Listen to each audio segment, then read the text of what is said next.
இன்றைக்கி குலதெய்வம் கோயில் திருவிழாவுக்கு மார்னிங்கே சீக்கிரம் எழுந்து கிளம்பிட்டோம். ஸ்டார்ட் பண்ணி கொஞ்ச நேரத்துலேயே சிங்கம் தூங்கிடுச்சு.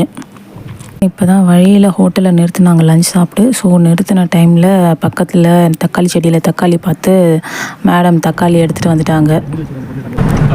நாங்கள் இன்னைக்கு தக்காளி எடுத்துகிட்டு வந்தோம் ஃப்ரெண்ட்ஸ். தக்காளி 4 தக்காளி எடுத்துகிட்டு வந்தோம். பக்கத்தில் ஹோட்டல் போயிருந்தோம், அங்கே தக்காளி இருந்துச்சு, வச்சுட்டு வந்தோம். அவள் தயிர் தனியாக சாப்பிடுவோம் ஃப்ரெண்ட்ஸ். என்னோட எங்கள் அம்மா தான் வாரி விட்டாங்க ஃப்ரெண்ட்ஸ். ரீச் ஆகிட்டுங்க. நல்ல பெரிய கோயில், ஸ்பேஷியஸான கோயில் எங்கள் கிராமத்தில். ஆக்சுவலாக நிறைய பேர் வருவாங்க இனிமேல் தான். இதை ஆஃப்டர்நூன் ஒரு 3:30 அந்த மாதிரி இருக்கும். இப்போ கொஞ்சம் பேர் தான் இருக்காங்க. இதுக்கு மேலே தான் தேர் எடுப்பாங்க. ஸோ தேர் எடுக்கிற டைமில் தான் இன்னும் நிறைய பேர் வருவாங்க. அதுவும் ஈவினிங் பாட்டு கச்சேரி இருக்குது. ஸோ அந்த டைமில் இன்னும் ஃபேமிலியாகவே இங்கே உட்காந்து நைட்டு ஃபுல்லாக இருந்தே பாட்டு கேட்டு போவாங்க. எல்லோரும் வந்துட்டாங்க. இதுக்கு மேலே நம்ம கோயிலுக்குள்ளே போக வேண்டியதான். ஹோமம் வளர்க்க ரெடி பண்ணிகிட்ருக்காங்க. இதுக்கு மேலே ஹோமம் முடிஞ்சோடனே நம்ம குலதெய்வத்துக்கு தீபார்த்தனை காட்டுவாங்க. தீபார்த்தனை ஆரம்பிச்சிட்டாங்க. இப்போ இவங்க எங்களோட குலதெய்வம் அங்காள பரமேஸ்வரி. உங்களோட குலதெய்வம் கோயிலுக்கு உங்களால் போக முடியாமல் இருக்கலாம், டிஸ்டன்ஸில் இருக்கலாம்.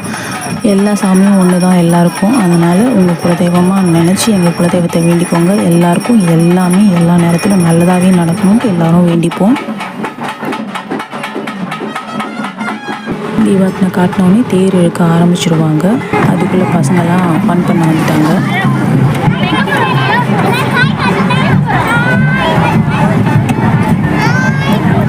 தீ மிதிக்கிறதுக்கு ரெடி பண்ணிகிட்ருக்காங்க. தேர் இழுத்து முடிச்சுட்டு வந்த உடனே இங்கே தீ மிதிப்பாங்க. இங்கே சாமி ஆடிட்டுருக்காங்க. இங்கே குலதெய்வம் பாருங்கள், அங்காள பரமேஸ்வரி. தேர் இழுத்து முடிச்சுட்டு பிளேஸில் நிறுத்திட்டாங்க. எல்லோரும் நல்லா வேண்டிக்கோங்க. எல்லாருக்கும் எல்லாம் நல்லதாகவே நடக்கும்.